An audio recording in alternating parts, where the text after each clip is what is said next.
We've titled this presentation or talk around Australian family farms, and I think that's an important point to start with.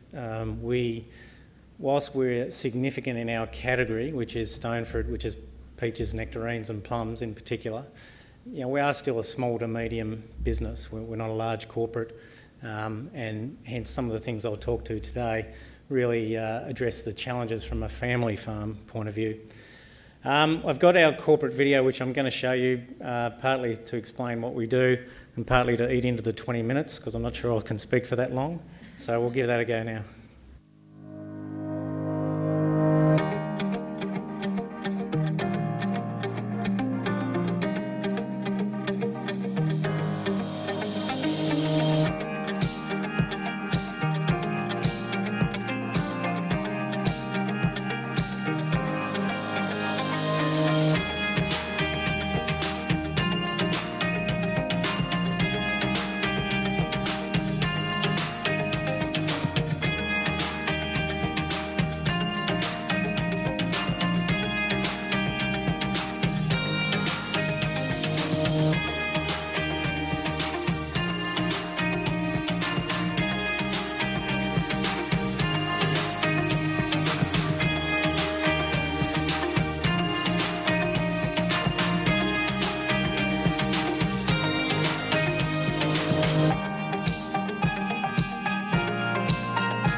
Okay, so that video was deliberately put together for an export market. What are we trying to show there? You've probably picked up, we've got nice sunshine in Australia. We've got water supply, we've got technology, we've got a clean green product. They're all really important points. They're probably not points that I need to labour. I think most people in this audience would understand that. I'll just probably talk for a few minutes just about our business and what we are. Just some key points there. We are a family-owned business again. The direct supply into China is really important. The Chinese customer wants to deal with the grower, and that's something obviously that we labour and we make sure they understand that we are the ones growing the fruit. We are Australia's largest stone fruit orchard. We're an experienced exporter. I've been exporting for over 30 years. My father-in-law, Dominic Cutri, was the first person to send a container of nectarines to Taiwan over 30 years ago. The opportunity has been there for stone fruit for many years, but has come and gone, which I'll touch on in a moment. We are definitely Australia's largest exporter of peaches, and around 50% of our produce is exported. So that can vary year to year. There's a range of agricultural factors that will mean that will vary year to year. It's a huge part of our business, but what I'd also like to make clear is that you do need a dual market strategy. So we're a direct vendor to Coles, Woolworths and Costco, and they are important parts to our business. So the dual channel is extremely important. There are occasions during the year when the quality of the fruit may not hold up on a 20-day sea voyage, so the domestic market is your best opportunity. So both markets are really important and help us with the scale of our business. In terms of where we're located, just to prove that we can put a map together, there's Swan Hill is where we grow the fruit. We'd say a lot of Australia's premium fruit is grown in the Swan Hill and probably Renmark areas. The people in Cobram might argue with that a little bit. They are the main growing areas for stone fruit in Australia. You need a lot of chill in the winter, and you need a lot of heat in the summer, and those areas generally get the combination of those two things, and that's why stone fruit in particular works really well in those regions. We are a business that has full integration or vertical integration, if you want to call it that. This is really important to the opportunity of capturing the benefit of market access. So we breed our own trees, we grow our own fruit, we pack our own fruit, and we sell our own fruit. It's fairly obvious in that little honeycomb there. But it allows us to have visibility across the spectrum of our business. So because we're selling our own fruit, we're hearing from our customers, they're talking to us about what's working and what's not working, and that almost goes back through the loop. So we make sure we pack the right product for them, make sure we grow the right product, and then all the way back to the technicality of the rootstock of a tree. All of these things are super important in that loop, and that allows us as a business and other businesses that exist in the produce sector to get that feedback from the customer and then make those changes that you need to make in your business. Just a little bit about the stone fruit export history. Taiwan was a big market for Australia, but it closed to us in 2004. There was a bit of a tit for tat with the two governments. Hopefully no one here in the room was responsible for that. We lost that market. We lost it to Chile. Basically they came in and took that market from us, and we had no new markets for 12 years. So you can understand we're pretty happy when China market access loomed in 2016 and 17 for nectarines, and then just recently, and only in this recent harvest season, have we had access for plums, peaches and apricots. 12 years without a new market, it was pretty tough. And just to complicate things, the industry, it's probably fair to say that the industry bet a little bit on that market access to China, and supply was certainly ramped up. So definitely for 4 or 5 years there was an oversupply in the domestic market, and everyone in the stone fruit industry would have felt that impact in the obvious being lower prices that we're able to get on the domestic market. Now fortunately that's changed, and we do now have market access into China. Look, we also have access into Singapore, Malaysia, Canada, the Middle East, Hong Kong, etc. And they're all decent markets, but they're nothing like the Chinese market. The Southern Hemisphere supply, I just wanted to touch on this. We don't have it all to ourselves. The world's a big ugly place, and we've got to compete. And it's fair to say that Chile are a very professional competitor. They generally target their fruit into the US and into China. Australia, we target into China and Asia and the Middle East, and then we compete with South Africa in the Middle East and Europe. We can't really compete with South Africa. This is for stone fruit. If I was a citrus grower, I'd be having a dotted line from South Africa to China as well, and from Chile. So we have very, very strong competition for Chile. The one area where we have a little bit of an advantage is peaches. Peaches we can air freight to China very quickly. We can pick them on a Monday, pack them on a Tuesday, and they can probably land in Beijing on Friday, air freight. And we do have an advantage over Chile there, and that's why we were so desperate for the peaches to become, for market access for peaches, and why the extra few years sort of were hard to take, but we got there in the end. So the obvious thing that you'll probably all know is, that Southern Hemisphere competitors are low-cost producers. We're not low-cost producers in Australia. That's just the reality. There's no way to get around it. We have high labour costs, and in a lot of our primary production we need a lot of labour, so we can't compete on price. So obviously, how do we compete, and how do we capture the benefit of the Chinese market? I'm going to talk more about the Chinese market. There are other markets that are available to us, but this is the one that's really become available recently. So it's going to be fairly obvious. There's probably 5 things, and the first one is we've got to provide a quality product or a premium product. And that all sounds good, and people bandy that around, and it's fairly obvious. But you actually have to understand what your customer's definition of quality is, because believe me, it's very different to ours. So in terms of growing stone fruits, and if you think about a peach, you've got those 4 factors there. Brix is about the sugar, which is the taste. And in the Chinese market in particular, the firmness is almost the number one thing above taste, which sometimes does my head in, but as long as it's a firm piece of fruit, it'll get sold. And why is that? Because we're sending our product into a wholesale market that's getting sold again, and probably again, and probably again. So it's the firmness that is going to help us and help that initial sale.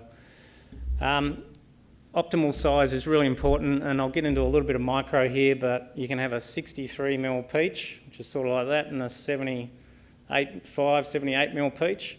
This one works in Australia. This one doesn't work in China. This one works in China, doesn't really work in Australia. So the way that you grow your fruit, the way that you train your tree, prune your tree, thin your tree, all of that is around trying to get the optimal size. Now, you can't get this 78mm peach in November. It's just a physical impossibility because it just hasn't had the chill units and all the technical things that go behind that. So the timing of your fruit is important. You can't always get that size.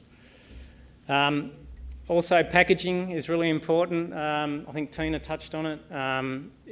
It's the brand awareness in China. You can't build a brand in Australia. No one's ever heard of Cutri fruit in Australia, but in the key markets in China, I've absolutely heard of Cutri fruit. Green box little tree is how they refer to it because of our packaging. So that becomes important too. You've got to continue to look at your packaging. And then each market channel has a different definition of premium. I'll touch on that later. And then, what's the definition of quality? Australia versus Chile versus South Africa. Yes, we do have a perception that our product is at a higher level than the Chilean product, but they're catching up very fast, very professional in what they produce. The second thing is a deeper dive into the market. And look, we were fortunate as a business to be able to access an Asian Gateway voucher from the Victorian government. Basically, we were able to spend a week on the ground in China in the off season, in the non-harvest season, and that was fantastic. I actually went myself, and just to be able to see how they operate and talk to our buyers, look at the markets, and also it's just a respect thing too. You're going and seeing your customers. It's fairly basic. It did open our eyes to a couple of markets, and certainly one buyer in particular is going to be a significant buyer for us, and that came from that opportunity. And the deeper dive into the market is, so there's a wholesale market, there's a retail market, which there's a number of amazing businesses in China that have got 2,000-3,000 fruit shops. Woolworths has 1,000 stores. These guys have got 2,000. They want to go to 10,000. The numbers are just mind-boggling. And then obviously the online channels. Online channels aren't quite ready for direct supply. The cold chain is still a challenge in China.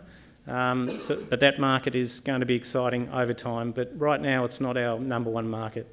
There's also, you've got to understand the regional product preferences. So most of our peaches end up in northern China, in the Dalian region, a city called Shenyang. They love peaches up there, so good on them. We're very keen for them to keep taking them. Whereas in the southern cities, Guangzhou and Shenzhen, they don't really eat peaches much. They eat plums. It's just how it is, and it's really important to understand that.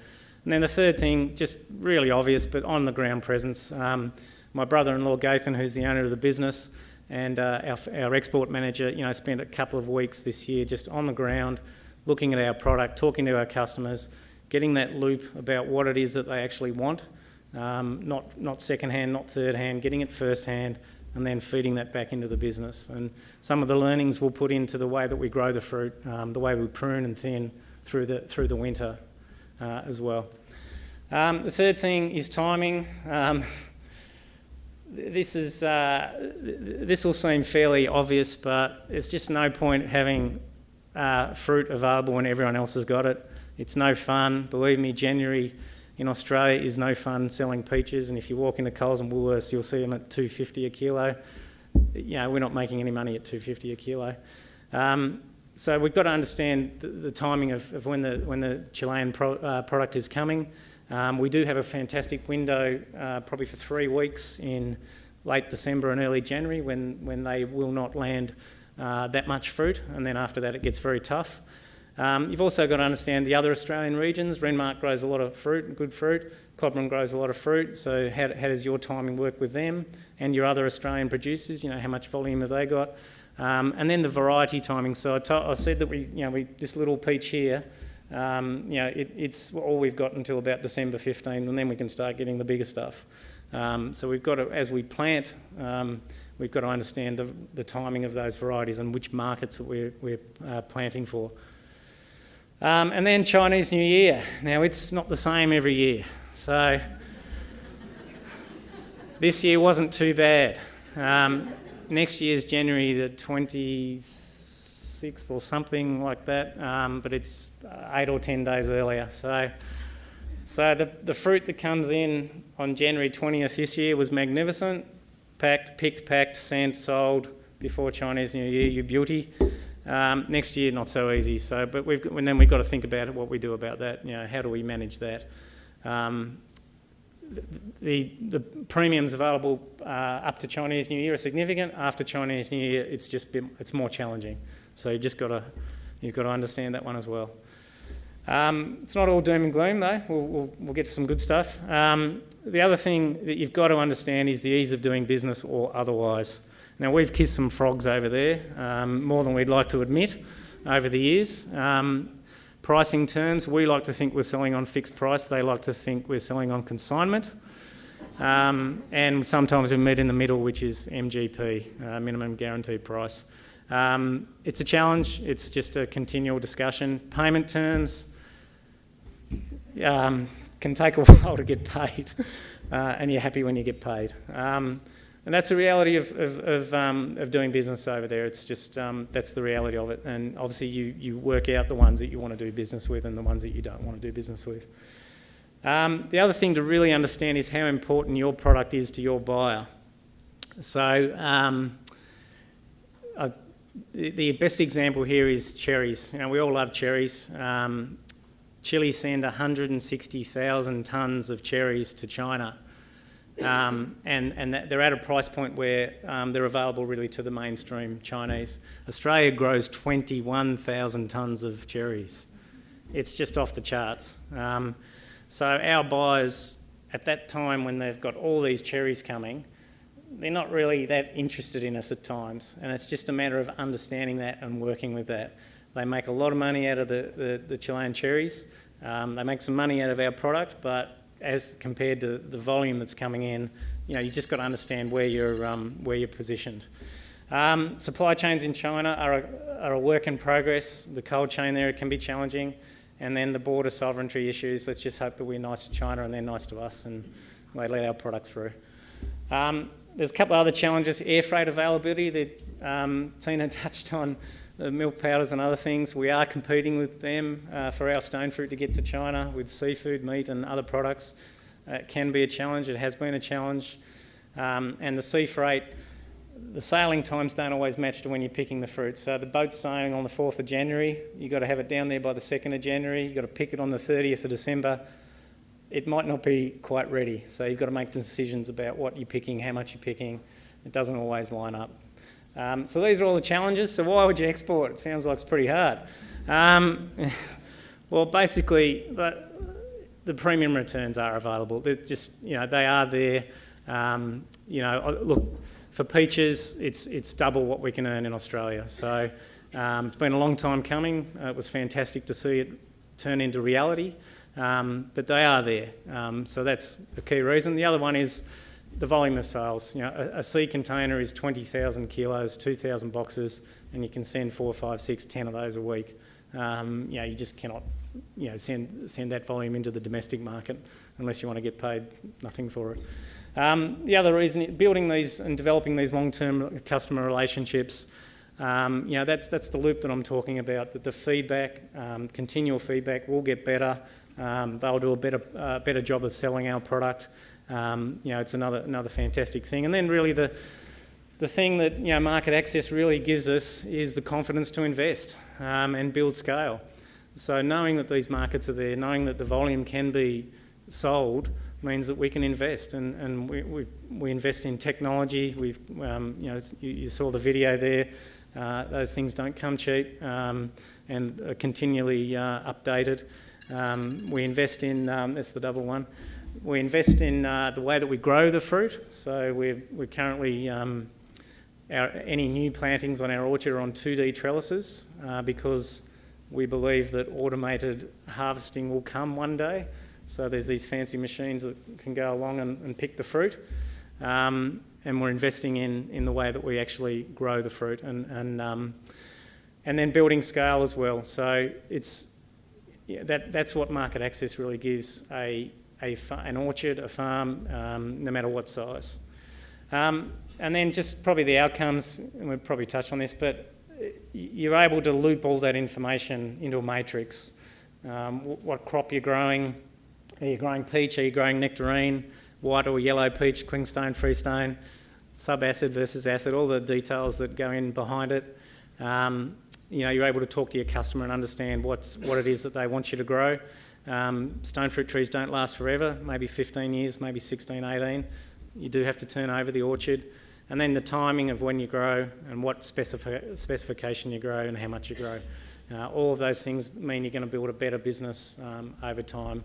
Not only a profitable business, but a sustainable business as well. I'm pretty sure that's it. Excellent. 20 minutes. Thanks.